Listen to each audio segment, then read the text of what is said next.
Greetings, everybody, and welcome back to the Duke and Dutch Show. I am Dutch. Along with me is Duke, as always. I hope you're having a wonderful Friday. It is getting very hot in the Keystone State of Pennsylvania, and we have a lot to get into.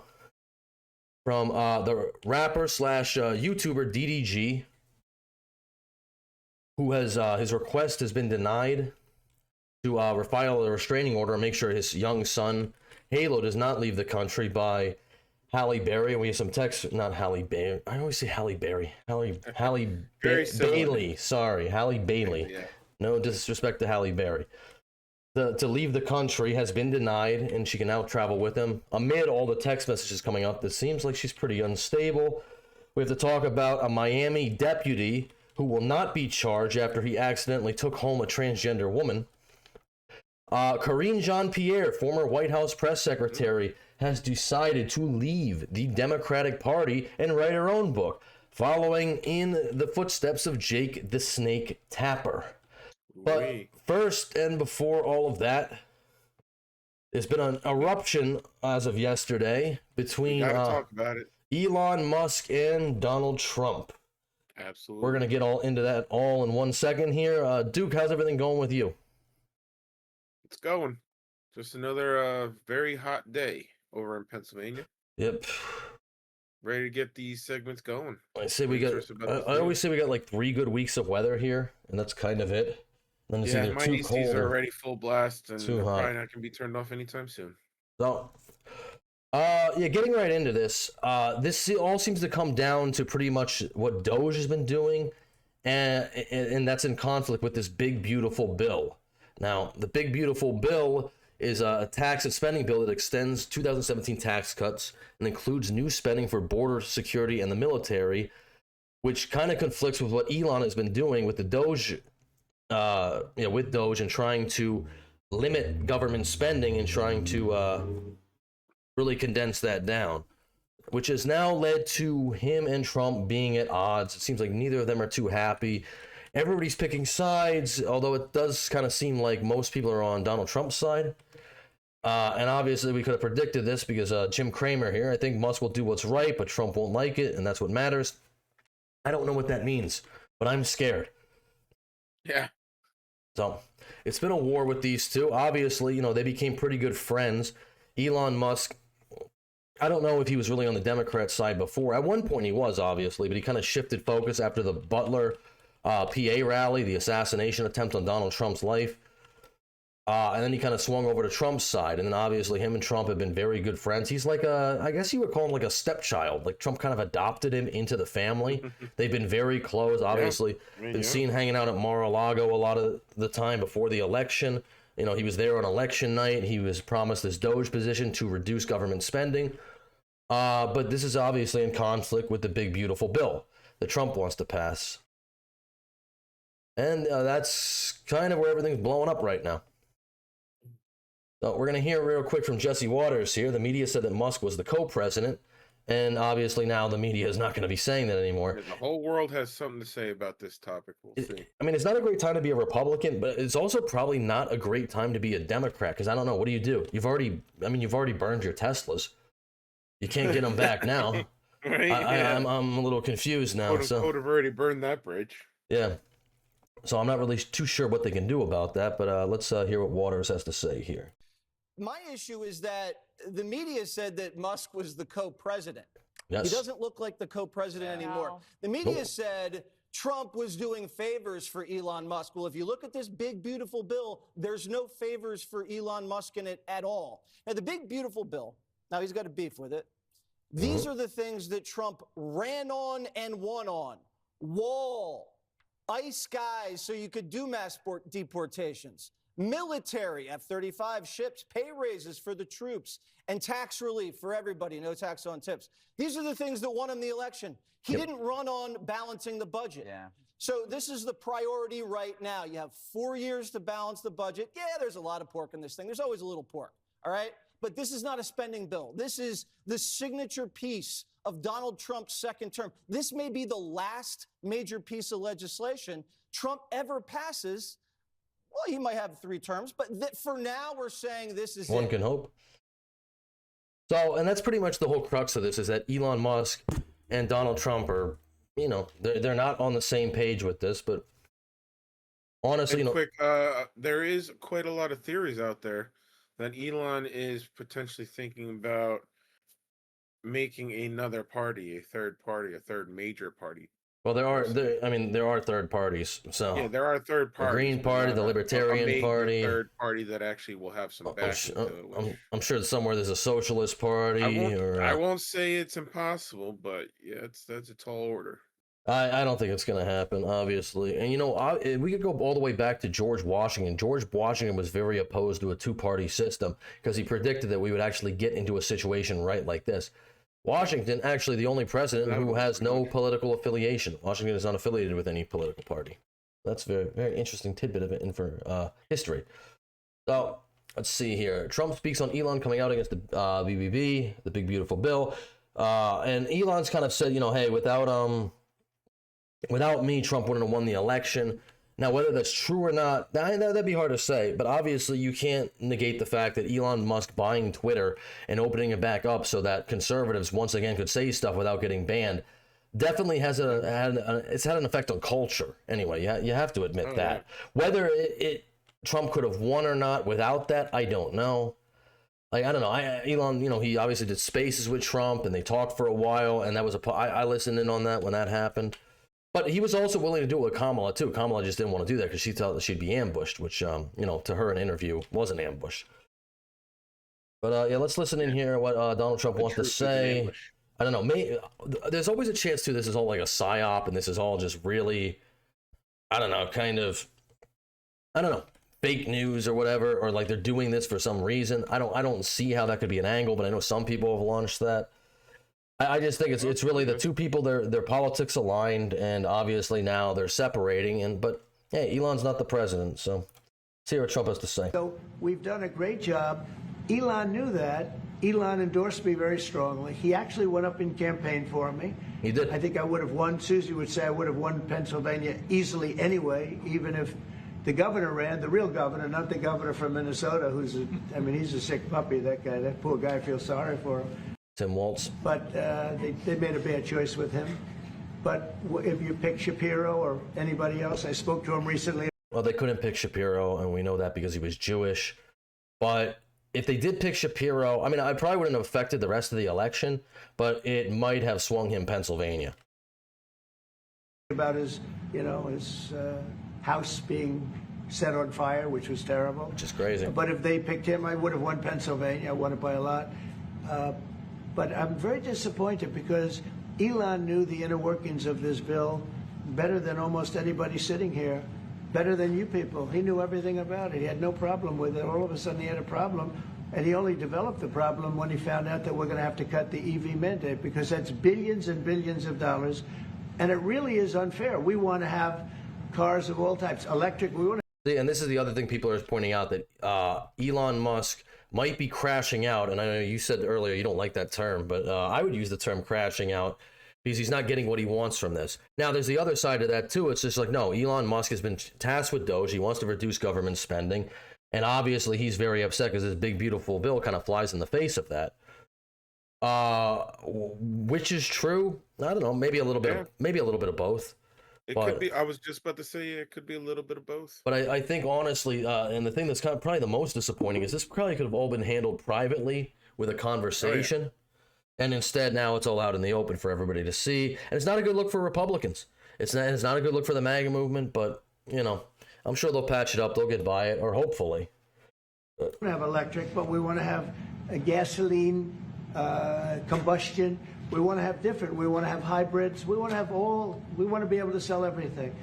And when that was cut, and Congress wanted to cut it, he became a little bit different, and I can understand that. But he knew every aspect of this bill. He knew it better than almost anybody, and he never had a problem until right after he left. And if you saw the statements he made about me, which I'm sure you can get very easily, it's very fresh on tape.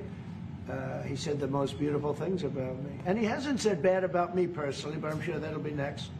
But I'm very disappointed in Elon. I've helped Elon a lot. Mr. President, did he, I just want to clarify, did he raise any of these concerns with you privately before he raised them publicly? And this is the guy you put in charge of cutting spending. Should people not take him seriously about spending now? Are you saying this is all sour grapes? No, he worked hard and he did a good job. And I'll be honest, I think he misses the place. I think he got out there and all of a sudden he wasn't in this beautiful Oval Office, and he's got nice offices too. But there's something about this one. I was telling the Chancellor, this is where it is. People come in here, even from Germany. They come in and they walk into the Oval Office, and it's just a special place. It's, you know, World War I, it started and it ended here, and World War II, and so many other things. Everything big comes right from this beautiful space. World War II actually ended on the USS Missouri, I believe. Or that's where they signed the surrender treaty with Japan. I mean, that was the end, I think, right? USS Missouri? Am I crazy? I'm not. I might be crazy. It's now much more beautiful. No, I'm not. No. That is where World War II ended. It was on the USS Missouri. So I don't know if what he's saying is true that it ended in the office, but I know World War II. He's just trying to build up the astonishment of the office, the praise of the office. It's such a wonderful area to conduct business. I'm just giving non-relevant facts. I'm sorry. I apologize. It's all right. More than it was 6 months ago. A lot of good things are happening in this room, and I'll tell you, he's not the first. People leave my administration, and they love us, and then at some point they miss it so badly, and some of them embrace it, and some of them actually become hostile. I don't know what it is. It's sort of Trump derangement syndrome, I guess they call it, but we have it with others too. They leave, and they wake up in the morning, and the glamour's gone. The whole world is different, and they become hostile. I don't know what it is. Someday you'll write a book about it and you'll let us know. Yeah. So obviously it doesn't seem like Trump has that heart of feelings towards Elon, or it doesn't seem like as of yet. Let's see. There is a note down here for Karine. Trump's claim about Musk being unhappy about the end of the EV tax credit is directly refuted by Musk's public statements. Well, then, okay. And that might be true. Yeah. Let's see. Without me, Trump would have lost the election. Dems would control the House, and the Republicans would be 51-49 in the Senate. And that's a pretty big claim. I don't know if that's true, Elon. It's possible, but you know, I got from Steven Crowder here. Elon, and this is the thing you brought up before. Elon was wearing thin. I asked him to leave. I took away his EV mandate that forced everyone to buy electric cars that nobody else wanted, that he knew for months I was going to do, and he just went crazy. The easiest way to save money in our budget, billions and billions of dollars, is to terminate Elon's governmental subsidies and contracts. I was always surprised that Biden didn't do it. So, I mean, that's going to be a huge point of contention, I guess. But, you know, as Steven Crowder does point out, the American people voted for Donald Trump, not Elon Musk. And if Elon Musk wants to help the administration, I think that's great. But if it's going to come into personal conflict with him, with his businesses and, you know, all his, you know, companies, and he's like, I don't want to do this anymore because it's, you know, it's not beneficial to me, then I would say leave too. And I don't think anyone has a problem with these guys splitting up, really. I mean, it was cool to see them together, you know, the richest guy in the world and the most powerful guy in the world being on this tag team. But, you know, like I said, Elon, I think, is really, you know, crashing out here. And it's, and like this dropped yesterday, or this statement from Elon Musk, time to drop with a really big bomb. At real Donald Trump is in the Epstein files. That is the real reason they have not been made public. Have a nice day, Donald J. Trump. No. Yeah. And he says, mark this post for the future. The truth will come out. It's become very sloppy out here. With all now, it's becoming like personal slander here and there, and then now it's definitely shied away from what its original intent was, which was to make this country better. And by their both combined efforts, and it's just not that anymore for sure. Well, and I think this is just mudslinging too. It's like, honestly, because if you knew. I mean, if what Elon alleges is true, which I don't believe it is, because let's be honest here, if Trump was in the Epstein files, why would the Democrats not have released it? They could have redacted everything else and just said, hey, Trump is here, Trump is here, Trump is here. They would have done that to keep him out of office. We know they would have. And it also brings up questions of like, what are you doing as a father then? Because this is little X here, this is Elon's son, and he's hanging out with Donald Trump, and yet you're like, well, he's on the Epstein flight logs. Well, that should, you know, make you not want to have your child around this person, I would think. Yeah. So it definitely raises some questions. Not everybody doesn't believe this. Matt Walsh actually, I think, is going to say pretty much what I just said. It's Let's see. Quote from Matt Walsh: "It is totally inconceivable that there would be something incriminating about Trump in the Epstein files. And yet the Democrats kept that information to themselves for all these years. Sure, you can say that they are also incriminated in the files, but so what? They would have just released the part that incriminated Trump, released that part, and destroy or redact the rest." Yeah, that's pretty much what I just said. Does anybody think the Dems are above pulling a move like that? I don't. No. The only possible reason they didn't release the dirt on Trump is that there is no dirt to release. Trump is the most thoroughly vetted politician in American history. There is no corner of his life that his enemies haven't ripped open for public view, and yet they've kept this a secret. Absurd. And I would agree with that. I think he is probably the most vetted politician, because every facet of his life has been turned over. Whether, they look at everything with a magnifying glass when it comes to him. So, well, whether it's been, he got convicted on 34 felony counts for, I don't know, like ledger errors, in filing stuff. So it's like, yeah, this guy has definitely been through the ringer, and yet, But they never incriminating like the Epstein files. They I think James Comey, I think he would have released the files for sure. Why wouldn't he? Yeah. So I think that's crazy. If Trump was implicated for sure. And this was like I said, I'm throwing out all types of theories here because I don't really know the truth. Maybe it really is over the EV thing. Maybe it's that the Doge thing has ended. Maybe it's because the Doge cuts have not worked out the way Musk wants to, because the big beautiful bill flies in the face of that. Or maybe it's just because Elon Musk really wants to reduce government spending, and that's like really his passion, really his goal. But and I don't know if this is true either, from Greg Foreman, Black Conservative Perspective, which if you haven't checked out his channel, I don't know if we talked about him on the program before, but Greg Foreman is, like, I think one of the best, if not the best, political commentator on YouTube. I've said this before, and I'll say it again. Like, he is very informative, and he puts out a ton of videos too. He's a very hard worker. But I think honestly, everything he says is like, I've never seen the guy have a bad take. And then, like, pretty much if you're gonna do YouTube, eventually you're gonna have a bad take. I've never seen him have one, which is kind of crazy. But he says the real conflict behind the scenes escalated because the anti-Elon Trump allies were undermining him, and Trump sided with them. That's it. Everything else is noise. And that could be true. Because Steve Bannon here, who is huge, I mean, he loves Trump to death, but he does not like Elon Musk. He calls for his deportation, says Trump admin should investigate Musk's drug use and suspend his security clearance. I don't know. I think Musk has commented on using ketamine. I don't even think ketamine's not even illegal, right? You can go buy ketamine at like a smoke shop or something like that. Yeah, fairly certain it is not illegal. And obviously, yeah, it's like, so, I mean, this could be it too. I'm not sure. But breaking news: Jeffrey Epstein lawyer revealed that there is nothing negative about Donald Trump in any Epstein file. I was hired to lead Jeffrey Epstein's defense as his criminal lawyer 9 days before he died. He sought my advice for months before that. I can say authoritatively, unequivocally, and definitively that he had no information to hurt President Trump. I specifically asked him. All right, so let's see. Based on the direct conversations, Epstein's death, public records, including flight logs and court orders, show no evidence of Trump's involvement in Epstein's crimes, their past social ties. So yeah, I don't know why Elon is doing this, because it's like this. I could see, walking away, you're not happy with the situation, but now you're like slinging. Why would he put Donald Trump's name associated with something that he wasn't? I don't know, unless really wasn't. Unless this is all some 4D chess move to try to release the Epstein files, which, I mean, I'm not saying it's impossible, because we know. It's funny you referred it to that, because I've seen other people refer to that as well. Yeah, well, I don't know. A potential chess move to. I don't know about that for sure. I mean, it's possible. Trump likes to do a bit of trolling. He's one of the best at it, but. Well, let's be honest though. Especially when it does come out, if it does come out, and Trump is not on it, Trump has sued other people for defamation.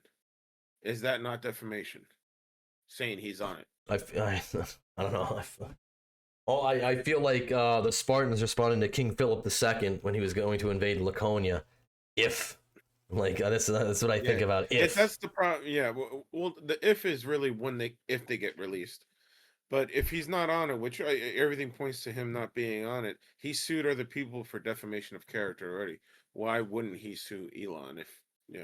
I don't think it's going to escalate to that. Obviously, Hopefully it doesn't. Anybody is free to speculate who is on the flight logs, and you're free to do. I mean, I wouldn't, obviously condemn anybody unless I had actual direct proof of that. But we don't have any direct proof because I don't think, we heard from Pam Bondi, Kash Patel. There were those binders leaked, I think, back in February. And they said, oh, this is the first. They held up their binders and all that. And they said, oh, this is the first. This is the first of many things that came out. All those influencers, like Libs of TikTok, they went to the White House. They got the binders. And I don't even know what that was. Was it just it was a sham? Yeah, were there actual names in the I have no idea. Was the binder empty? Because nothing has ever come out about that. Yeah. It's weird. And none of those influencers are ever directly commenting on what was in the binders. Was it just a PR move? I don't know. I'm confused. But and I'm going to, again, use the word crash out here. The easiest way to save money in our budget, billions and billions of dollars, is to terminate Elon Musk's governmental subsidies and contracts. I was always surprised that Biden didn't do it. And then Elon Musk responds, in light of the president's statement about cancellation of my government contracts, SpaceX will begin decommissioning its Dragon spacecraft immediately. Which, I think Elon Musk is, I don't know what he's doing. He just seems kind of be crashing out on this. And we are back with our good friend Scott Jennings here, who is, I don't know, he doesn't know very emotional post back and forth between Trump and Elon. More on Elon. He's, like you said, I really just don't know. It doesn't seem to me like Trump is crashing out. It seems to me like he's responding. He's just responding, but he responds how he always responds, which can be not necessarily emotional, but like, Elon Musk seems to really expressive, be taking this to heart. But let's hear what Elon's emotional with his responses. We're gonna hear from Scott Jennings here. Is that a bag for you to breathe into? No, this is what. Okay. I'll be pouring this in my Newsnight mug tonight. Oh Lord. Pepto-Bismol is what we all need here in the Republican Party. I thought it was some Jack Daniels. They might need that too. I'm just. First of all, I just want to. I know that we have our differences here sometimes, but if you could give me a little dispensation for the next hour and not beat me to death. Look. Here's the deal. The goals. Well, you don't have to. You don't have to defend either of these men. You could just tell us. And here's the problem. What you think? Here's the problem. They both have a point. Trump's agenda is in the bill, and he wants to pass it. That's his point. Musk is not wrong about the national debt, and he deeply cares about this, and that's his point. So their goals are not mutually exclusive, which is, I think, the rub.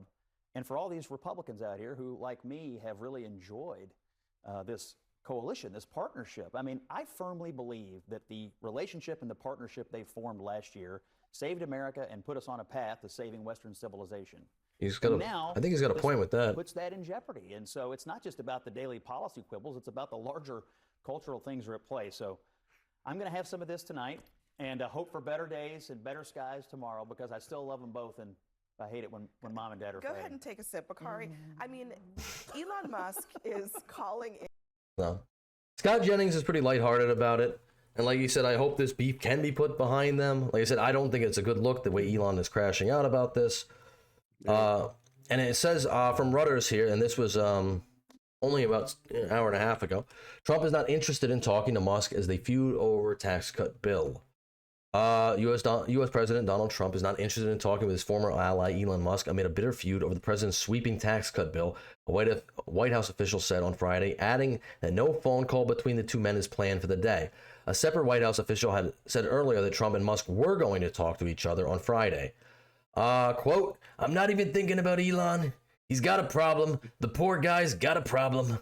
Trump told CNN Friday morning, which I don't know why Trump is talking to CNN. That's odd, but Trump, the world's most powerful leader, and Musk, the world's richest man, battled openly on Thursday in an extraordinary day of hostilities, largely over social media, that marked a stark end to a close alliance. Shares of Musk's Tesla rose 4.5% when the market opened on Friday. Wow, what a big shocker there. You oppose Trump, all of a sudden it rises. In Thursday's session, the stock dived 14%. Oh, wow, it dived from that. I don't know about the stock. That's why I got to go to Jim Cramer. I don't know much about the stock market. And lost about $150 billion in value, the largest single-day decline in the electric vehicle maker's history. Wow. Was Cramer bullish on that? I guarantee you Jim Cramer was bullish on that. Yeah, right. Musk bankrolled a large part of Trump's presidential campaign and was then brought to the White House to head up a controversial effort to downsize the federal workforce and slash spending. Oh, that reminds me, really quick, it's off topic. Elon Musk, you owe me $100 still. I'm waiting for that check, please. I don't know when it's coming. Any context on that one? I think, well, if you signed, Elon Musk was going around pretty much, Pennsylvania was his main target area, but also different states. You had to go onto his thing and you could sign up. All you had to do is say, I support the First and the Second Amendment, and he would send you a check for $100. So he never sent it to you yet. Well, I signed up my entire family because I would get a referral bonus if I did that. So I signed up for myself, and I signed up everyone in my immediate family, and I'm still missing $100, Elon. Come on. Where's that? Where is my $100? Just if you're watching this, Elon, you owe me $100. Just so you know. Sorry about that. I just remember that now, and I'm like, yeah, this was a while ago. He still owes me money. Nah, I kid though. I'm not really that concerned about $100, but you know. But you know, so you got some money, or did you not get anything at all? Oh yeah. I got. I'm like I said, everyone else I signed up, I got the money for. I'm just missing that chunk of it. Oh, nice. But the falling out began brewing days ago when Musk, who left his role as head of the Department of Government Efficiency a week ago, denounced Trump's tax cut and spending bill. The feud is complicating efforts to pass the bill, which is the president's main demand of the Republican-controlled Congress. Musk has denounced the package, which contains most of Trump's domestic priorities, as a disgusting abomination that would add too much to the nation's $36.2 trillion in debt. And maybe this is the core issue for Elon. Maybe he feels like everything he did with Doge is now going to be swept out the window, and he really does. He's been working very hard to reduce the national debt, and like I said, this flies in the face of it. I think that this is the root cause. Yeah, I think he's feeling like Donald Trump is acting hypocritical to what their goal was for the last month, or at least what he thought the goal was, which was. But Doge is still reducing government spending, so that's the thing I don't get. It's like, but that doesn't mean you're never going to spend any more money. I understand Musk's concern, obviously, because we are eventually going to reach a point where we are too much in debt, and it's going to be the point of no return. But you're not the president, Elon, so you can. If you want to help out. If you don't. But all this stuff, control your emotions. All this stuff is not great. Let's see here. Control your emotions. No need to be arguing over social media. Let's see. The package narrowly passed the House of Representatives last month and is now before the Senate, where Republicans say they will make further changes. Nonpartisan analysts say it would add $2.4 trillion in debt over 10 years. House Speaker Mike Johnson said he has been in touch with Musk. I don't argue with him about how to build rockets, and I wish he wouldn't argue with me about how to craft legislation and pass it. Fair point. And Musk has gone on to say he's very disappointed.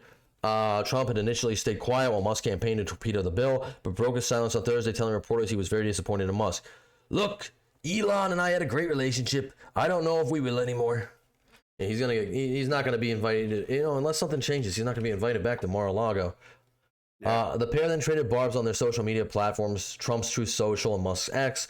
Without me, Trump would have lost the election, wrote Musk, who spent nearly $300 million backing Trump and other Republicans in last year's election.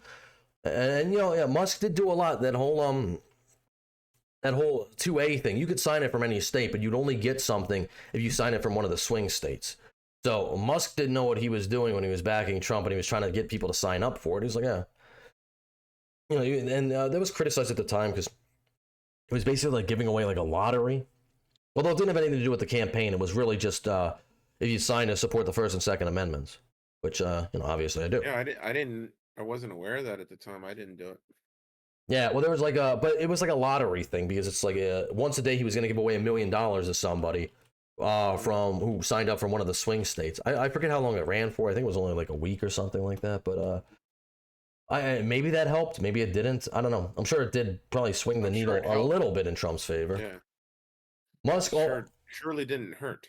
Probably not, no. Musk also asserted that Trump's signature import tariffs would push the U.S. into a recession and responded yes to a post on X saying Trump should be impeached, which is absolutely crazy. That would be highly unlikely given Trump's Republicans hold majorities in both chambers of Congress. Trump, for his part, suggested he would terminate government contracts with Musk's businesses, which include rocket company SpaceX and its satellite unit Starlink. Musk, whose space business plays a critical role in the U.S. government's space program, responded that he would begin to. We read that already. So yeah, I'm not gonna read the whole thing. It's just gonna go on and on. Space Force, come on. Well, these two gotta, they gotta come to some terms. Hopefully, they can work together again. The way they're talking, there's gonna be some national level negative consequences of all this stuff. So hopefully, they get their shit back in order, because this is not good for the nation of America. Yeah, maybe the Democrats can. I mean, who knows? Maybe we're talking about will be a Democrat again. The space exploration program. No, just like that overnight. Basically dismantling our space exploration program. That would be catastrophic. Well, I mean, it's a private company. It's not ours. It's not NASA. But that's Musk's doing himself. He says right here, he's the one who's going to dismantle it. So it's like he's the one. Yeah. Like I said, not that Trump can't act, immaturely at will, but I think most of this is on Elon. SpaceX has achieved quite a lot more than NASA has in the last couple of years. Well, I'm not saying it hasn't. I'm just saying it is a private company. Yes, it is a private company, so there is that. And honestly, it doesn't mean that he's necessarily not going to stop space exploration. I highly doubt Elon Musk will ever stop space exploration, but will he stop it in America? No, he's just maybe dissuade him to move his operations to another country. He could. He just moved from California to Texas not that long ago, but it's like I think he's just crashing out. If he wants to move, man, he could move. I don't know. He could, but I guess America could lose the world's richest man. It probably wouldn't hurt, right? Not our economics or anything. Realistically, like that, right? I don't know. I'm sure that the jobs that he provides, right? Well, I'm sure Tesla does provide jobs, but that doesn't mean he has the right to kind of hold Congress hostage. Oh yeah, no, definitely not. It's he's going too far. Again, this is all on. It would suck if we lose him.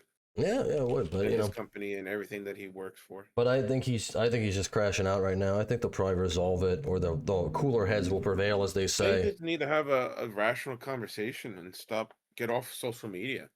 Stop responding to each other on social media, because that's not going to fix anything. Yep, I agree with that. All right, well, I think that's going to close out that topic for now. I'm sure we'll be reporting on this next week as more things come out. Hopefully they can reconcile their differences.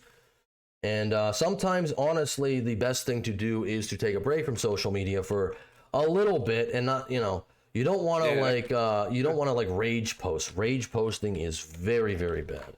That goes for anyone, let alone the president of the United States or the richest person. For anybody, you don't want to rage post. That goes for anyone. You don't want to. You don't want to drunk post. You gotta.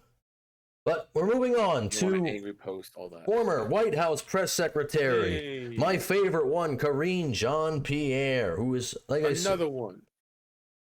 Karine Jean-Pierre here is taking a book. Yeah, I guess she's taking a book. Yeah, she's taking a book idea, but she's taking a play out of Jake the Snake's playbook and writing a book herself. She is now saying, after she was probably was the worst press secretary. Oh, I mean, she would just get up there and kind of do roundabouts and just lie about everything and deflect. She would never answer any questions.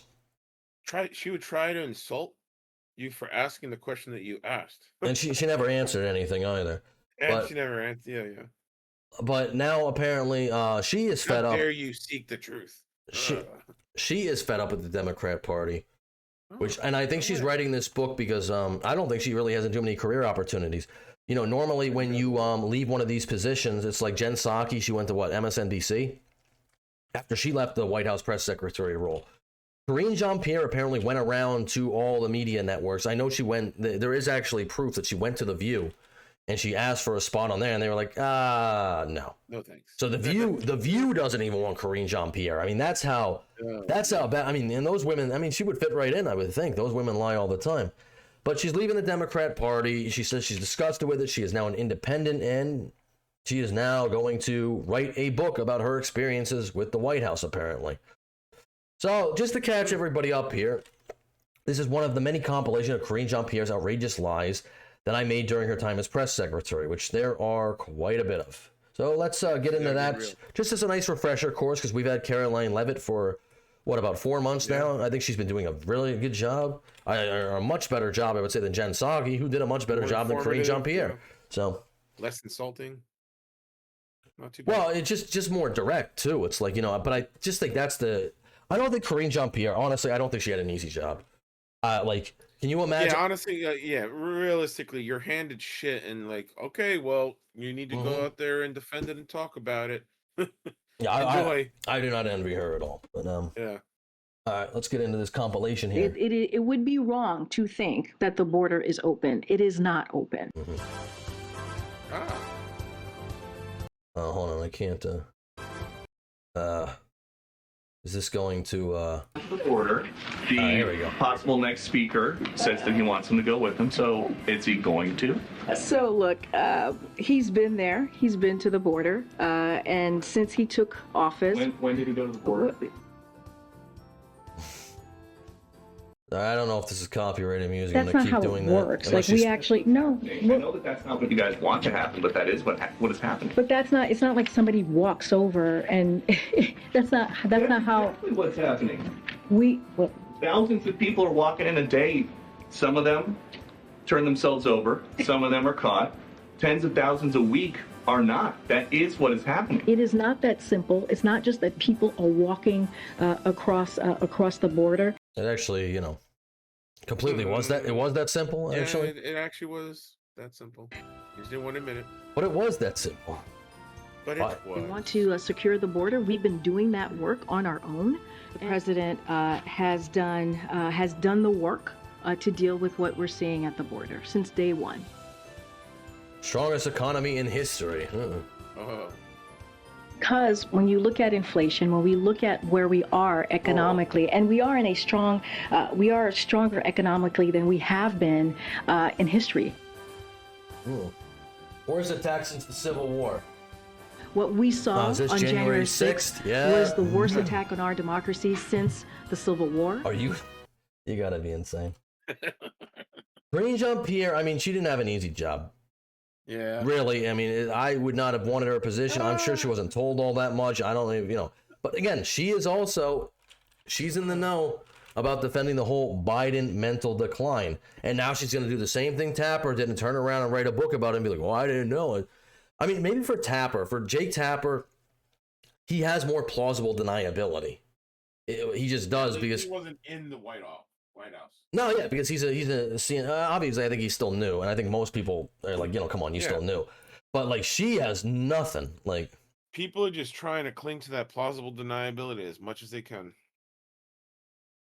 So here she's going to say Karine Jean-Pierre isn't leaving the Democratic Party over policy. She's leaving because of how they treated President Biden. If they keep up the Biden bashing, they'll lose even more of us. I don't think that's true. Biden bashing. She's the inventor of a lot of phrases. I'll give her that. Like cheap fakes. Yeah. She invented cheap fakes, I think. Karine Jean-Pierre was criticized at times for being evasive about Biden's physical condition. Wednesday's announcement from Legacy Lit says that she will take readers through the 3 weeks that led to Biden abandoning his bid for a second term and the betrayal by the Democratic Party that led to his decision. This is going to end so badly for her. Like, you're in the White House, and now you want to turn on the Democrats. It's like, and the Republicans are not going to embrace you for it. And, no. She doesn't want to. She's going to be an independent, but I'm like, you're going to be out in the cold, lady. That's what I keep saying. I'm like, good luck.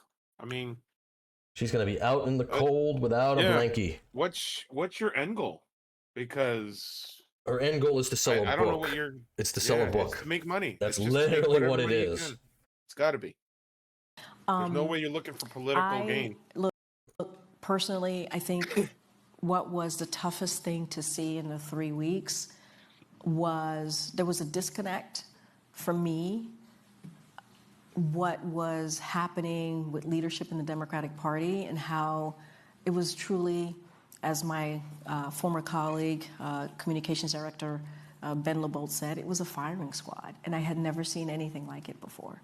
I'd never seen a party do that in the way that they did. It's your fault.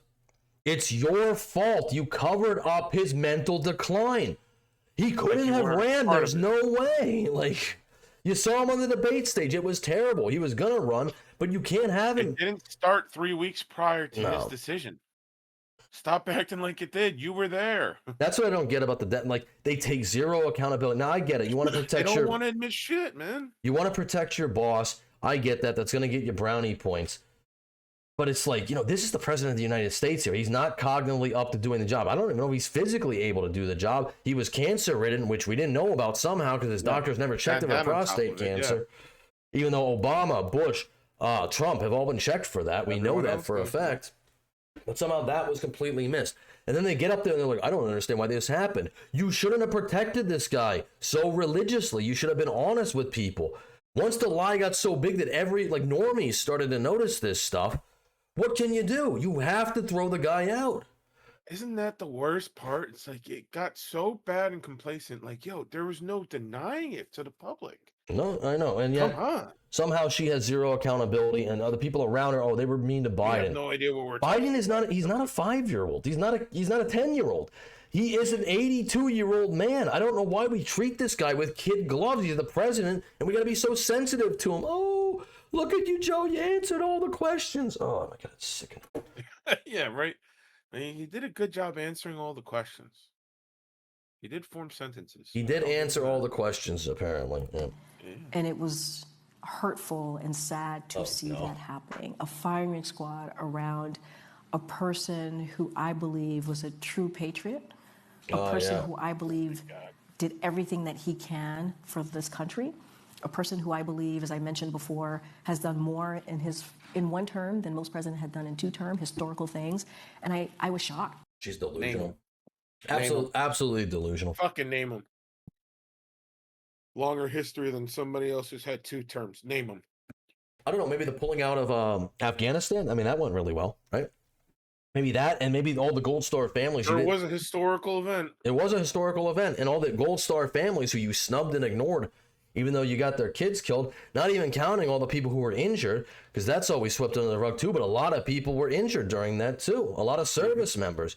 That was one of the most disastrous withdrawals in modern history, and everyone's like, it wasn't his. No, somehow that was Trump's fault. I forget how it was Trump's fault, but somehow that was Trump's fault. Not Biden administration's fault. Yeah. It's never their fault. For what I was seeing. And Karine, just to clarify, these are other Democrats and Democrats coming out against Biden. Yep, I had never seen anything like that. That was, if you're asking me, the thing that I saw in those 3 weeks, that was shocking. Shocking. That they're not going to blindly defend this guy because he can't form 2 sentences and put them together? Yeah. That's the reason? If I'm understanding her correctly, she wanted them to endorse a person that couldn't talk or walk. But when they decided not to endorse him and move on to Kamala, that's when she's like, they abandoned him. They shouldn't have been propping up in the puppet as the first time. Like, why is she condemning the Democrats like they fucked over Biden? I'm just going to say, I like to view myself as like a loyal person, and I like loyalty. I think loyalty is one of the best traits you can have. And it's not a bad thing to be loyal to a person, but you're loyal to a person to this extreme extent, this fault, that you're now not loyal to your country. So you have to really decide, it's like, what is going on here? Like, you're so loyal to protecting this person that you're actually screwing over everybody in the country. That you're willing to lie to the country for years. 4 years. It's wild. And instead of coming together to really be unified and trying to figure out how do we save our democracy, how do we fight back, that's what I was seeing. And now Biden staff have come out and said that we did undemocratic things in the nature of we wanted to save our democracy, but in order to save our democracy, we realized we had to do undemocratic things. Yeah. Well, it's like you've become the very evil you swore to destroy. Do you not see that? And apparently they don't, because she has no inflection point. She has you'll yell people for doing the same thing. You can hold up a mirror, but you're like, can't see it. You know, people that's in what, jail for that's doing what the we decided. exact same thing that they've done. Well, they're all going to be investigated. I think Trump is investigating them. And honestly, the auto pen scandal, it should be. For it, but it should all be. Absolutely. It should be investigated. There should be charges brought up against someone. And everyone's covering this up. Truly unfortunate. And I think it hurt us more than I think folks realized to have done that. And I know we're coming. And thank you so much. Thank you so much for your question. I know we're coming up. I don't buy any of that. Hey, Jesse Waters is popping back up again. So he's going to explain this a little bit better than I can, I believe. And this is all for a book deal, because she has no place to go. She's tried to go to all these other networks. Apparently, they don't want her. So, I mean, that's her option. I'm going to sell a book. All Binder's gold digging for book deals, Democrats are rolling their eyes. One Democrat says Binder's book is the most grifty thing I've seen in a long time. And that's saying something in Washington. True. One former Biden White House official says she was the public face telling us all that this White House was on track and that Biden was amazing. And now she doesn't even want to be a Democrat. Yeah. Here's what CNN said about DEI Tapper. What bothers me about this, and I was making some phone calls before this to a number of former Biden administration officials and people in the White House, where they were saying this is just all an attempt to sell books. And that is what 100%. The general consensus is right now in the Democratic. And it's not, look, we have already seen this from Jake Tapper. It's not helping his reputation at all. Now the Democrats are throwing him out there, throwing him under the bus. I doubt people are going to want to talk to Jake Tapper anymore because they know he's not a trustworthy dude. But at least, and I think Jake Tapper still knew about it. I'm going to go on, and I've been firm from that from the start. He knew there was a cognitive decline. He was part of the cover-up. But at least he has the excuse of being removed from it. Karine Jean-Pierre has no such excuse. You saw this guy daily, or at least weekly. You talk with the man. He was your boss. You're the press secretary. You came out, you gaslit the American people for about 2 years. And now all of a sudden, whenever all the cards are falling, and you can't get any deals for, going on any of these networks, now all of a sudden, I'm not a Democrat anymore. And now I'm going to write a book, a tell-all. It's embarrassing. Isn't that magical how that works? Yep. Democratic Party. Well, she is gonna be left out in the rain with no coat. Oh yeah, that's not gonna work out for her. Whoa, wait a second. When Tapper's book came out, CNN was like, this book was brave. But Binder writes a... Well, Jake Tapper works for CNN. MSNBC has a completely different view on it, just saying. Carbon copy, and it's like, money grab. Yeah. One Democrat insider tells Fox, the job market's really tough right now for Bidenworld, and I cannot begrudge anyone who needs to make a quick buck. Binder's been trying to get a TV deal, but let's be honest, that was never in the cards. After she left the administration, she tried to get a job co-hosting The View, but The View never called her back. That's crazy. Some people have better luck. Just ask Lloyd Austin. He's making some moves from the Pentagon to K Street. Lloyd's now a lobbyist. Others are getting slapped with subpoenas. Comer's having his own summer soiree, sending letters to top Biden aides who had a heavy hand in the cover-up. The Sly Five just got a formal invite to be deposed. And Joe's doctor, he's not off the hook either. The one who gave him more COVID tests than prostate exams. O'Connor and Comer, they're checking their calendars right now for a good date. Voters just want respect and the truth. True. Two things Democrats abandoned because the machine told them to. Yep. But instead of earning it back, they're trying to buy it back. Yep. They just dropped $20 million on a study about men. The project's called Speaking with American Men. Sam. And guess what? I don't know what. It's pretty embarrassing, though. And that's the thing. You've lost it. Well, also, that's a whole different thing, too. Your demonization of men. It's like nobody trusts the Democrats anymore, though. Like, let's see. Scott Jennings again. I agree with you. I don't think she will, although I would argue that it's pretty disloyal to leave the political party that, gave you your biggest career shot that you've ever had. But yes. I tend to agree with you. I mean, I think the things we've learned in the last 2 years is that the two least credible sources of information in this world are the Gaza Health Ministry and Karine Jean-Pierre. And when she puts this book out, every single person who reads it, reviews it, or discusses it needs to remember that virtually everything she said about what was going on behind the scenes in the White House was an outright lie. And so when she puts a book out, I think we ought to treat it from a source that has a proven track record of lying from the podium of the White House to the American people. Well, we will find it. I agree with you. Yeah, like I said, she can't even claim ignorance. Like, she really can't. She was Biden's biggest defender. Bidenworld goes scorched earth on Karine Jean-Pierre. Of course that's going to happen. Former Biden press secretary Karine Jean-Pierre announced Tuesday that she's written a book about a broken Biden White House and what she sees as the betrayal of the former president by the Democratic Party. Many of her former colleagues think Jean-Pierre, the face of the White House for more than 2 years, was part of the problem, according to interviews with more than 24 former Biden administrative officials. Of course she was. She was right there every step of the way, gaslighting the American people. She never gave direct answers. She brushed every concern about his cognitive decline or his health under the rug and acted like everybody else was crazy. And now somehow you're going to come out and profit off of this. Driving the news, Jean-Pierre's announcement Wednesday led former Biden aides to tee off on her. Many quietly had fumed for years, believing she was incompetent at her job at the White House podium and more interested in promoting herself than Joe Biden. News of her book, Independent, a look inside a broken White House outside the party lines, and that she was leaving the Democratic Party was the final straw for many people who'd worked with her. The fighting within Bidenworld is part of a larger post-election angst and grievances amid new reporting of how Biden's staff tried to hide his physical and mental decline during his presidency.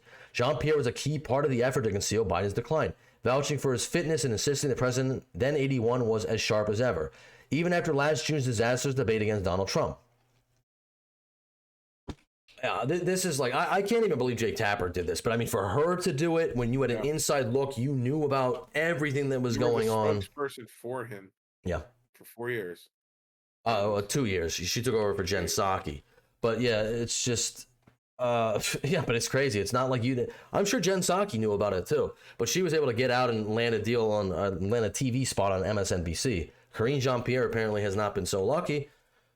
And I mean, Jen Psaki wasn't a good press secretary, but Jean-Pierre was a lot worse. Circle back, Psaki is not as bad as gaslighting Jean-Pierre. What they're saying. One former White House official who worked closely with Jean-Pierre told Axios that she was one of the most ineffectual and unprepared people I've ever worked with. She had meltdowns after any interview that asked about a topic not sent over by producers. And that's the very famous thing. She had to consult her binder. She had her binder in front of her all the time. If it wasn't in the binder, she could not speak to it. All her answers had to be pre-prepared. If they weren't pre-prepared, she could not go off the cuff and explain anything. She didn't know how to do it. She was a horrible press secretary, and she tried to gaslight the American people. That's why nobody wants her on our show. I mean, say what you want about the women on The View. I mean, they're very ill-informed, and they have to constantly give out legal notes because they're constantly putting their foot in their mouths. Actually, you know, Karine Jean-Pierre probably fit right in, actually. I retract my statement. I'm sorry. The View should hire her. I doubt they will now because she's turning on Biden, or now she's turning on the Democrats, so now that's out the window. But what they're saying, one former White House official who worked closely with, oh no, I read that already, I apologize. She didn't know how to manage a team, didn't know how to shape or deliver a message, and often created more problems than she solved. True. And you know, there was talks at one point about them wanting to fire Karine Jean-Pierre, but you know why they couldn't fire her? Because she had all the Infinity Stones, she had the gauntlet on of wokeness. She is a person of color. She is a woman. She is a lesbian.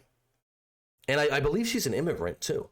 So it's like you had so many Infinity Stones that like there is no way you can get this person out no matter how bad of a job they're doing because it goes against your core messaging.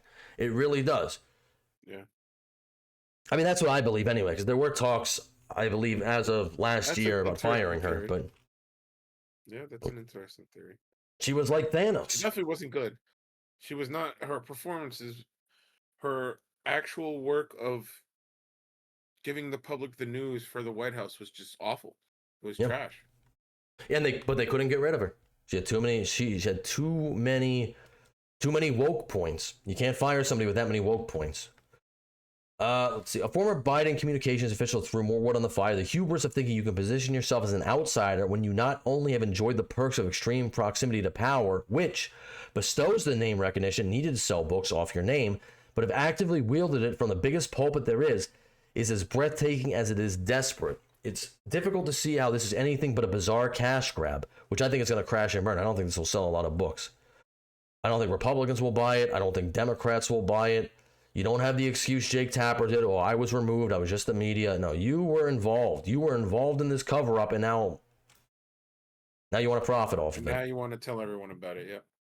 Another former White House official familiar with the dynamics told Axios the amount of time that was spent coddling Jean-Pierre and appeasing her was astronomical compared to our attention on actual matters of substance.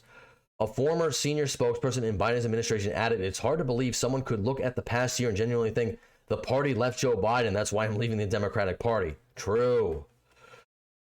A former White House, these are all different quotes, I think. They're just roasting her. Yeah. You know, all our former Everyone's colleagues are pretty just, much consensus, like, you're trash and you're delusional. Like, what are you doing? You just destroyed your own career more than it already oh was. yeah, it doesn't matter how this book does. Her career's it's gone. She probably won't even get invited on as a guest to MSNBC or CNN ever again. I would be high. At this point, nobody is interested in what she has to say. She just her credibility is trash. It's gone. She lied it was gone before, but now now you're snaking the only people who ever stood up for you. Yeah. You know what I mean? Because you can't go to the Republicans. I mean, I guess you can be an independent, but I mean, it's like that's never going to get you any, proximity to power, as they said. No. That you're not going to achieve that level. Oh, you'll probably never achieve that level of success again. She should have never achieved that level of success. You weren't qualified for the position you had. A former White House communications official added today. Official added. Sorry. Today, Karine lost the only constituency that ever supported her. Party line Democrats. Jean-Pierre did not respond to requests for comment. So, obviously, the Democrats are saying goodbye to Karine Jean-Pierre. They probably should have done that last year. They should have got a different press secretary. Obviously, we know why they couldn't do that. And even for some of the harder things, I know they pulled out Jack Kirby, who really probably should have been the press secretary, but he didn't have enough woke points. Well, Karine, I don't know. Maybe times are tough. You really are struggling with money. Struggling with opportunities. I mean, it has been a while since you left your position, but I don't know how much money she's gonna be making from it. Well, even again, it goes back to what we said about Jake Tapper. If you really cared about the information getting released, you could release the information for free. Yeah, you don't need to write a book about it. That's the other thing too. Well, at least with Jake Tapper, it's like, I don't know. A lot of people turn on him, but he has some supporters. Karine, she is not going to have any supporters. It's just, this is a wild move. Maybe it's a desperation thing. Maybe it's the only thing she can do. But all right. Yeah, I don't know. Moving on, though, and keeping with we don't really keep with it, our single father thing. But before that, I forgot, hey, please like the video, subscribe to the channel, comment, share it out to your friends, your family, your enemies, your dog, whoever.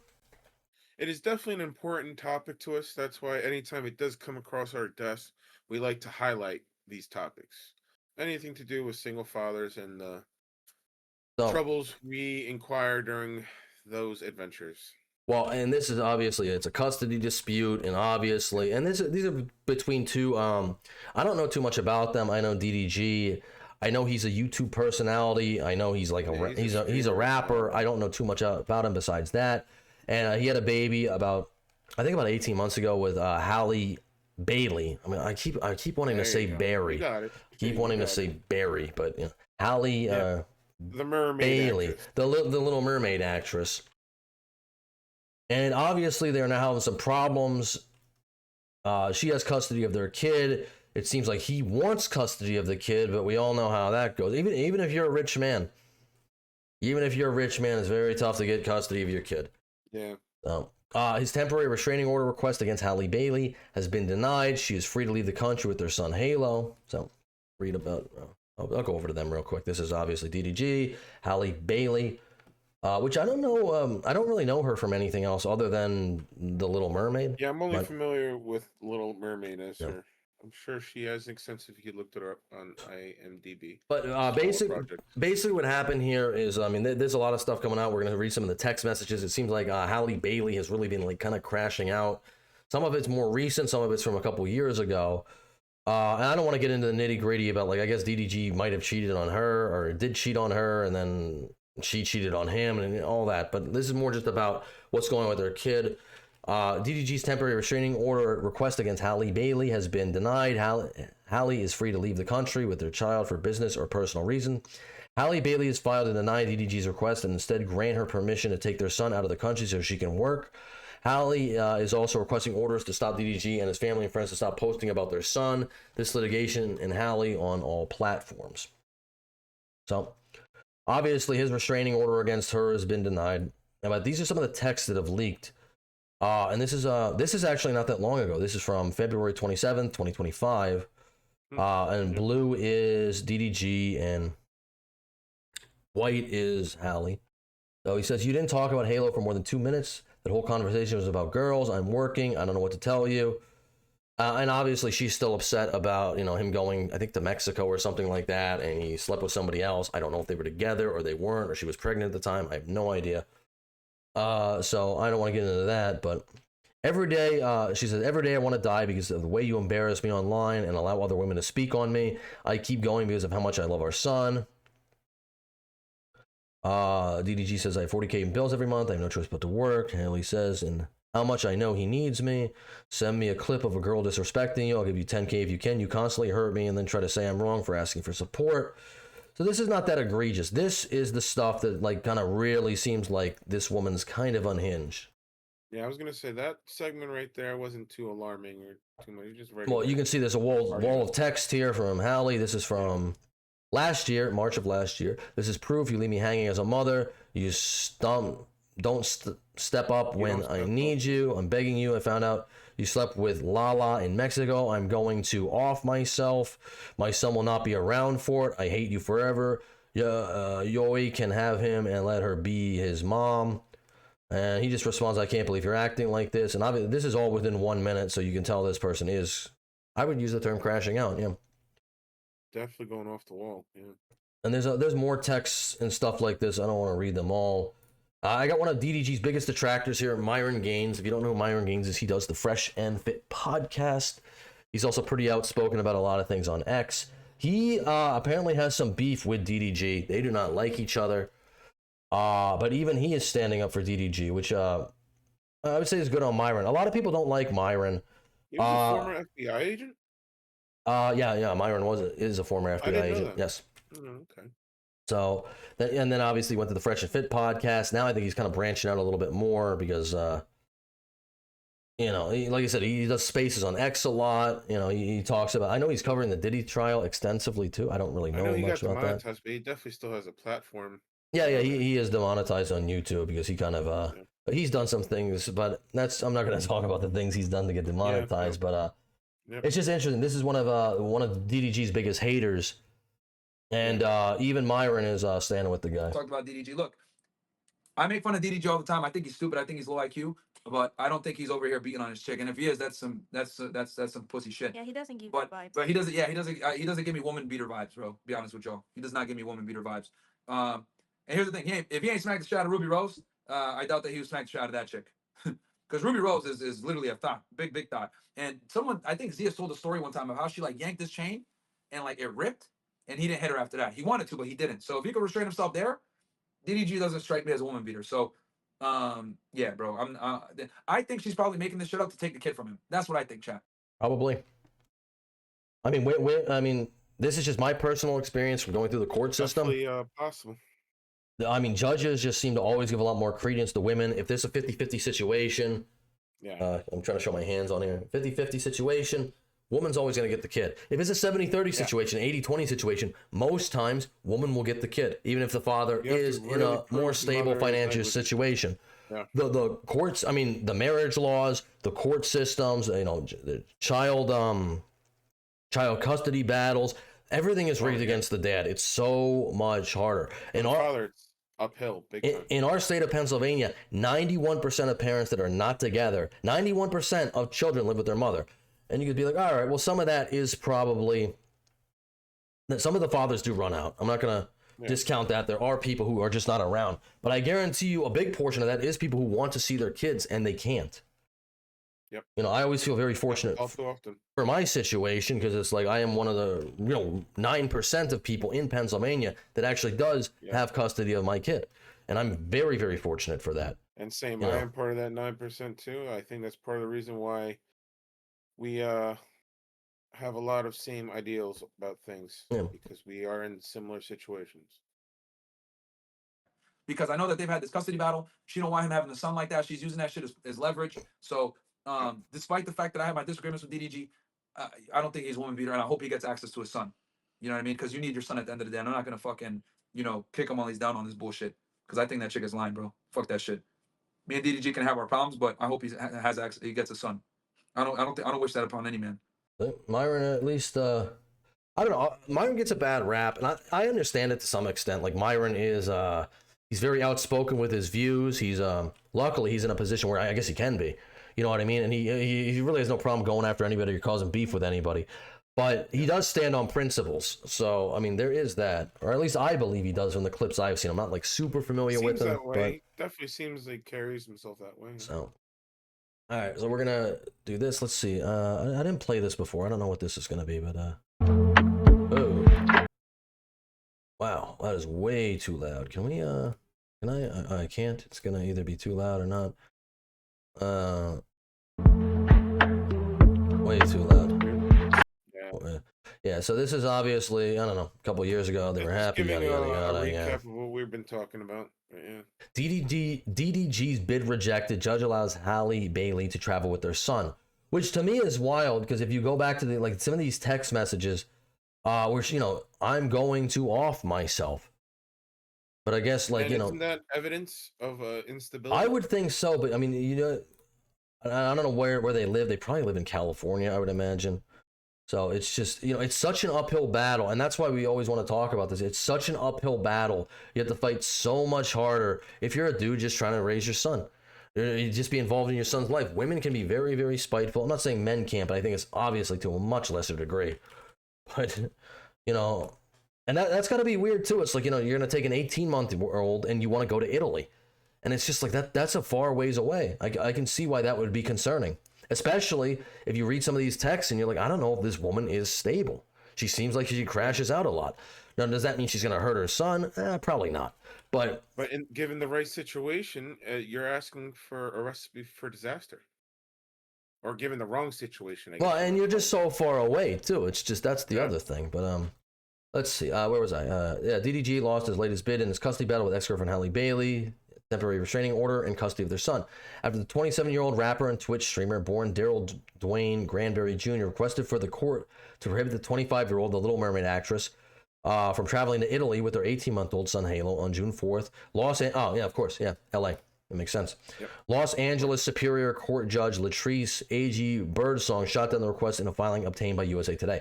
And I don't think this is actually if anybody actually they watch this, they know I crap on California all the time. I like to crap on California. I think it's a woke nonsense state. But this problem is not exclusive to California. This problem exists in all 50 states across America and beyond in other countries as well. They're definitely a prime example of the imbalance. But they are not the sole example. In most, I would agree with you in most things. I think they are, woke, they're loony, it's a prime imbalance. But in this, I think this is just the norm. I don't think that, California is probably any woker with this issue because everybody's woke on this issue. Like I said, 91% of fathers in Pennsylvania don't get the primary custody of their kid. So I don't think it's not an exclusive thing to California, I don't believe. DDG's request for an order prohibiting Bailey from traveling outside the United States with the party's minor child, Halo, is denied, the order reads. The ruling was due to finding insufficient evidence of imminent emotional and psychological risk to the minor child during Bailey's business trip to Italy. Now, I guarantee you if it was a man who was crashing out like this, and there are more texts, I wonder if I can find them. There are more, yeah, let's see here. Yeah. Look, sorry, I didn't go through this. I want to die. I want to die. I never won a knee here again. I hate this all. I hate this life. And you respond, please stop taking this to the extreme. I hate you. You are the most horrible person I've ever met. I wish I didn't have to fight with you, but you continue to let me down every time. And Ren soak about exchanging my son in a money deal for views. I don't know what that means. And openly flirt about how every other woman in the world but me, you hate me and want me to die. I want to die because of you. I will die because of you. Listen. If this was a man doing this, this would be sufficient evidence to be like, listen, you're going through something emotionally here. You really are. They would say he's harassing her. Yeah, I guarantee it. But because it's a woman, you're going to be like, oh, this doesn't mean anything. She was just stressed out. She has postpartum or something like that. And, that might be true. But I'm just saying, the court system would never give men... insufficient evidence, apparently, according to the judge. They would never give men that same grace. Never. Yeah. I'm just saying, not from what I've seen. There would be enough evidence if it was the father. No, you would totally be lambasted for that. The ruling was due to finding insufficient evidence of imminent emotional and psychological risk to the minor child of Bailey's business trip to Italy. The judge noted her previous ruling granting Bailey's May domestic violence restraining order includes limited child abduction orders. Birdsong requests further evidence at their scheduled June 24th hearing for the court to issue more restrictive orders, as the court has granted sole legal and physical custody to Bailey temporarily until the next court hearing.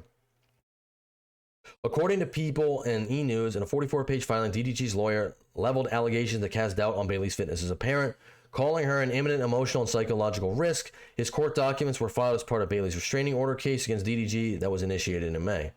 Bailey has been granted a temporary restraining order from DDG the same day she filed her request, according to a May 13th notice reviewed by USA Today. USA Today has reached out to Bailey's representatives for further comments. And obviously, you know, she accused him of abuse and a restraining order, which, you know, I think you have to show something like that, obviously. I mean, we don't know what went on between them exactly. But no, you don't. No, you don't. You do not need to give... Hearsay is enough to get an actual restraining order. Well, that's what it is. It's just she accused him of abuse, so it's just her word. Yep. So you don't need actual physical evidence. But I'm gonna. It's not too much long. I'm gonna read through this really quick, just so we give her side of it too. In her May filing, Bailey accused DDG of physical, emotional, verbal, and financial abuse and requested full legal and physical custody of Halo, their minor son. As a result of DDG's alleged abuse, Bailey demanded no contact and stay-away orders for herself and Halo that prevented DDG from getting in touch with the mother-son pair, in addition to requiring the rapper to remain 100 yards away from them and to stop posting about Bailey and Halo on social media. Quote, I realized that there is no placating Daryl, Bailey wrote in the statement attached to the filing. I cannot allow this abuse any longer. I cannot keep living like this. I never know when he is going to demand our son be in his mother's care and whether I will be subject to his threats and abuse. I guess, I mean, this is an ongoing thing. I think it is. I mean, I would say it's definitely concerning if you do believe, and I mean, from the texts I've seen, I would say, yeah, you seem like, well, I don't know if you're like emotionally unstable, but you definitely seem like you have the potential to be. Yeah, you're definitely very emotional. So, so you know, traveling, you know, to Italy, which is from what, LA to Italy, I would say that's a quarter of the way across the world, wouldn't you? I mean, other. Yeah, I would say that's a quarter of the way around the world. Half. So yeah, maybe closer to half. I don't know, but yeah, that's quite a far ways away. So, but I guess, you know, hey, that can't be stopped, and we'll have to cover this further. We'll see what happens, and we don't know the ins and the outs. But there is one more thing. It's I just saw this thing. It's got 6.2K hearts. It's got 353 comments, and it says Halle could kill DDG, and I'ma still stand beside her. And it's like, you know, I think this is Isn't that nice? I think this is such a major problem. It's like, you know, women constantly excusing, well, I don't know if this is a woman, but might be, might not be.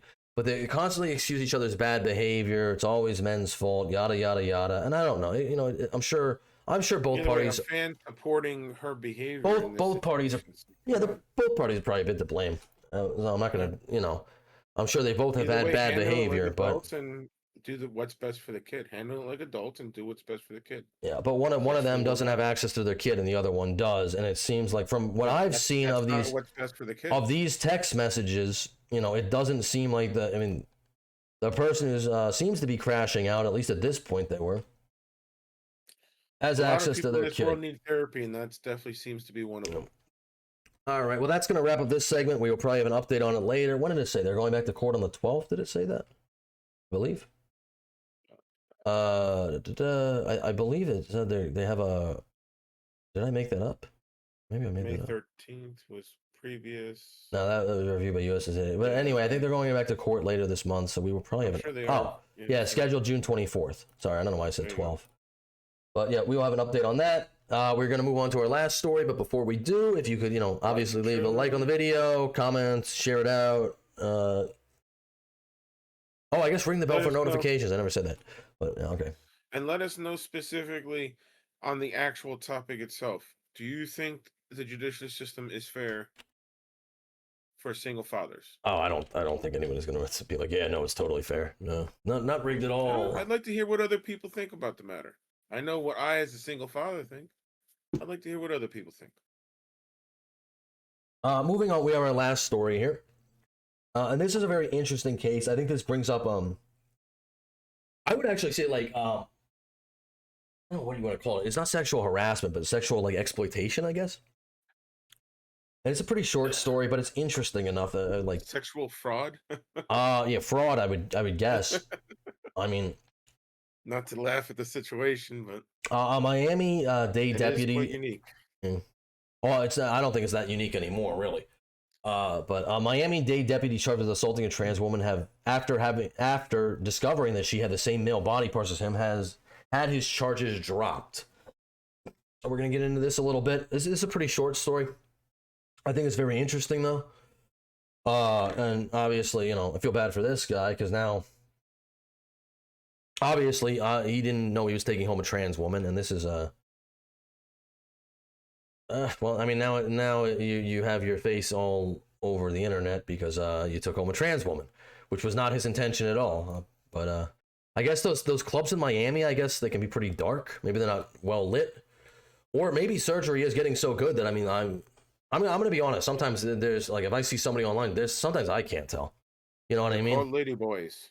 Look them up. No, that's the difference. That's only in Thailand. They exist everywhere. They're just not called lady boys.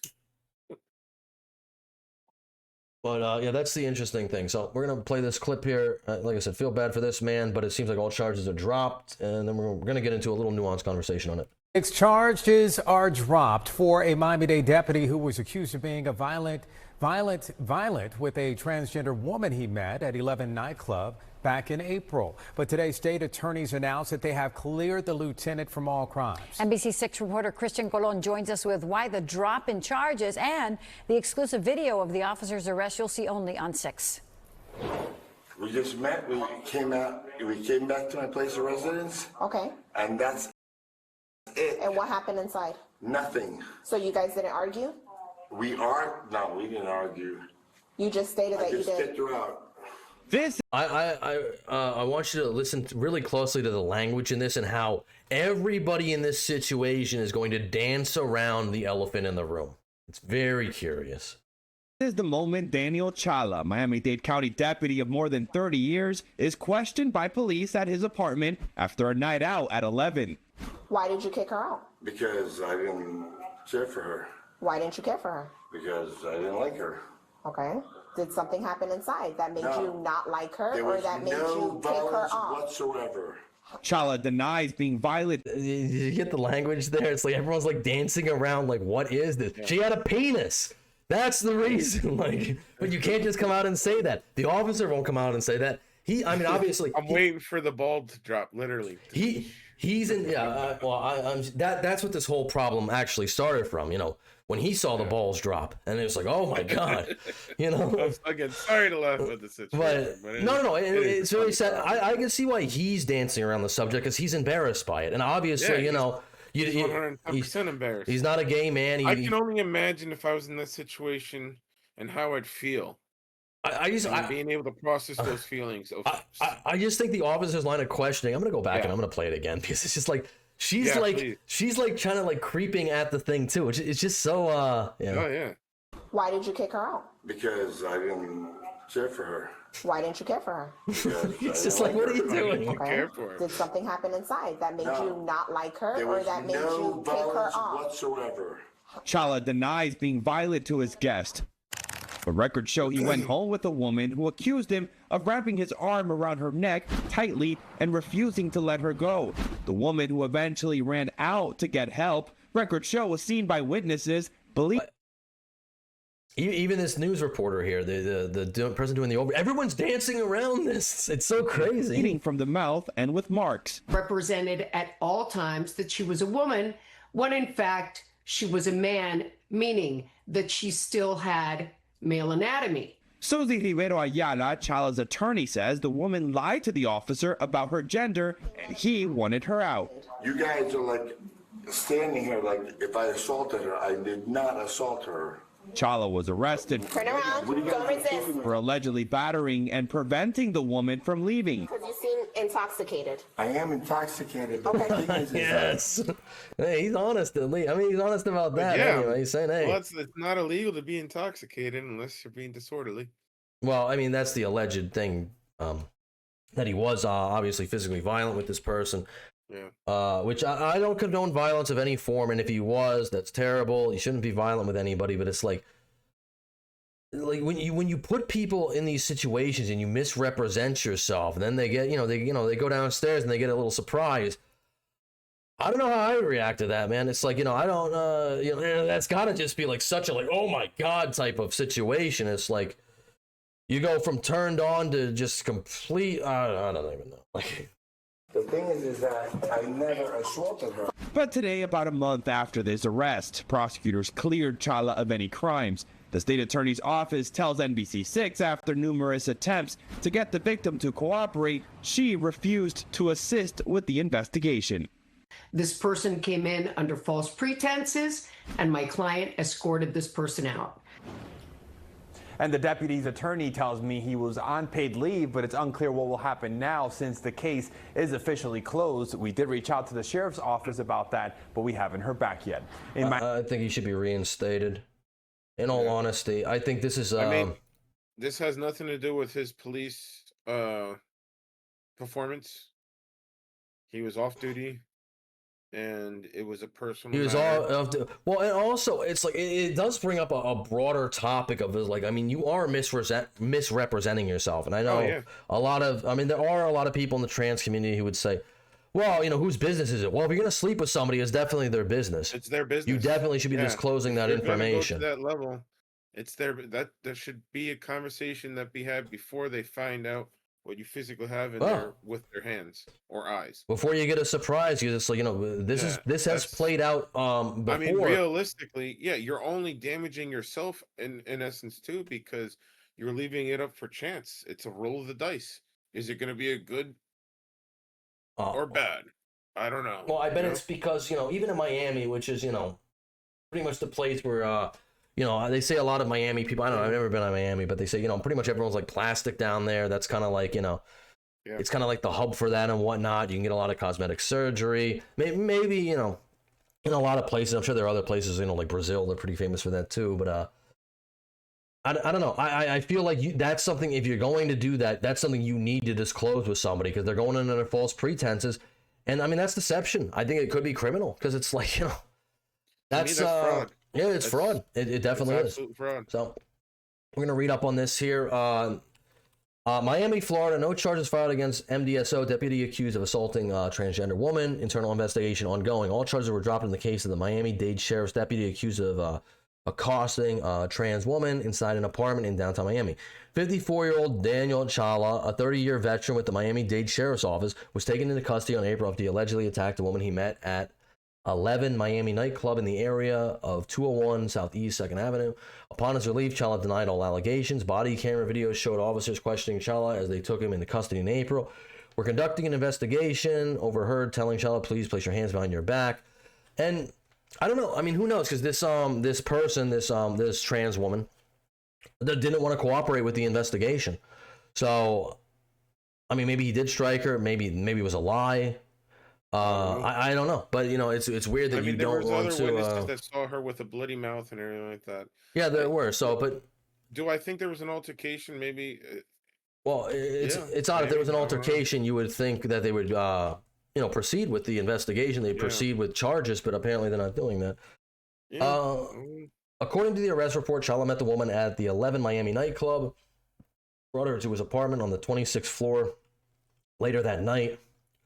Side note, would you ever want to live on the 26th floor? I don't think I could live that high up. I think I'd be terrified all the damn time. Especially in an area that gets hurricanes and all that stuff. I don't even think just regularly. I like to be on the ground. I don't like flying all that much. And, I would like to live on the 26th floor. Just moving, that would suck.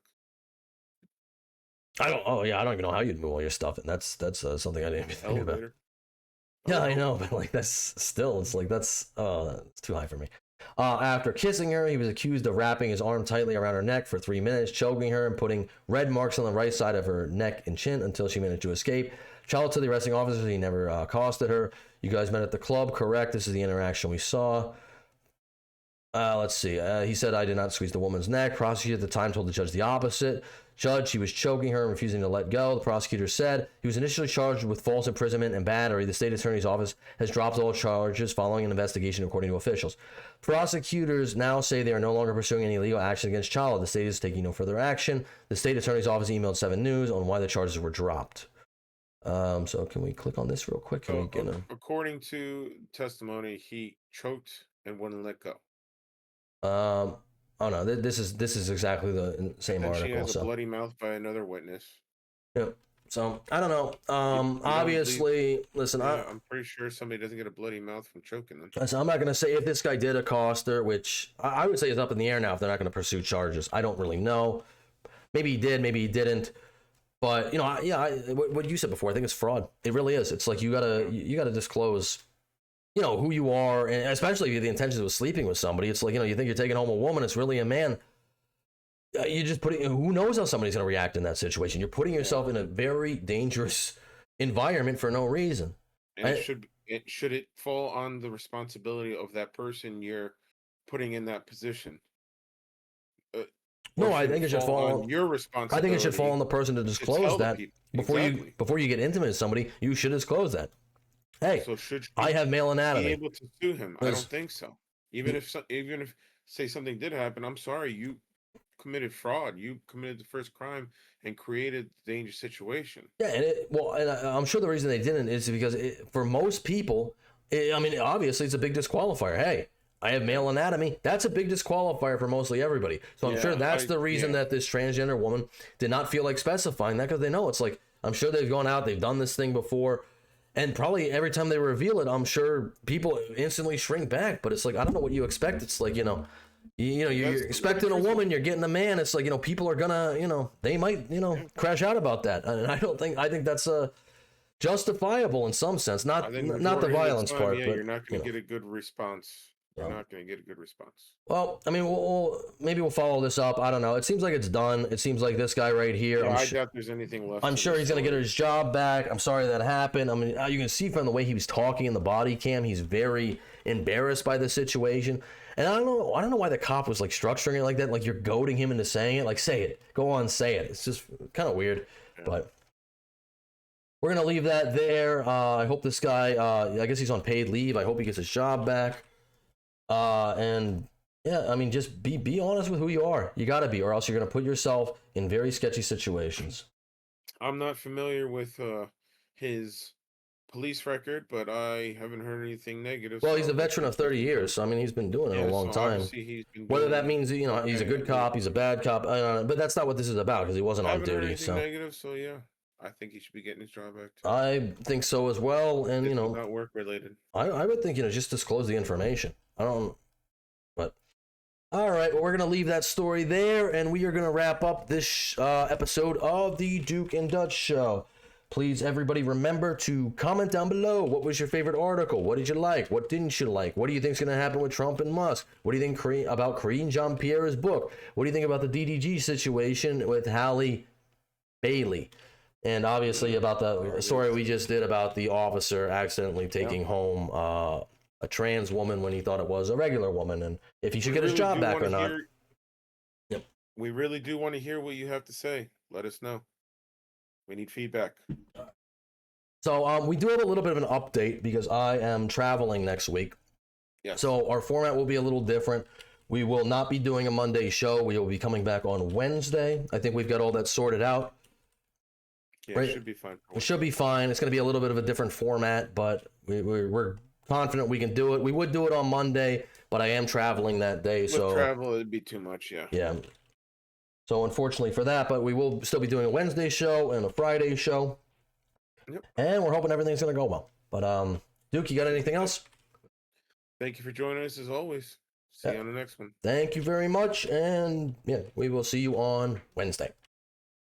Later.